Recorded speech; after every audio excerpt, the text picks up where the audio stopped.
आपका स्वागत है हमारे ब्लॉग में। तो आप देख रहे हो सचिन ओझा के ब्लॉग। तो आज गाइस मैं अपने घर पे आ चुका हूँ। मैंने आपको पिछली वीडियो में दिखा चुका कि हमारे घर पे काम चल रहा है। तो आप देख सकते हो इतनी दीवार कंप्लीट हो चुकी है। तो अभी मैं आपको अपना गाँव दिखाने वाला हूँ। तो यहाँ से देख सकते हो आप सारा घर का सामान का काम का सब सामान पड़ा हुआ है। तो आज तो अब हम चलते हैं अपने घर के बाहर की ओर।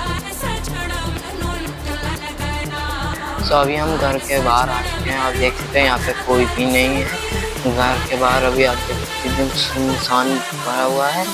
आप मेरे आगे पीछे देख सकते हो एकदम सुनसान है, आप देख सकते हो। सो अभी हम घर के अंदर फिर से चल रहे हैं गाइस। सो आपको आज का ब्लॉग कैसा लगा?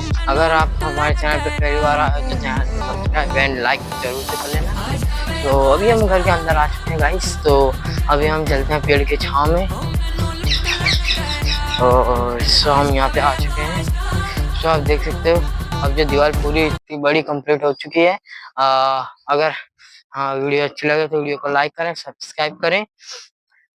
और तो आज का ब्लॉग यहीं पे खत्म होता है गाइस। फिर से मिलते हैं। जय श्री राम।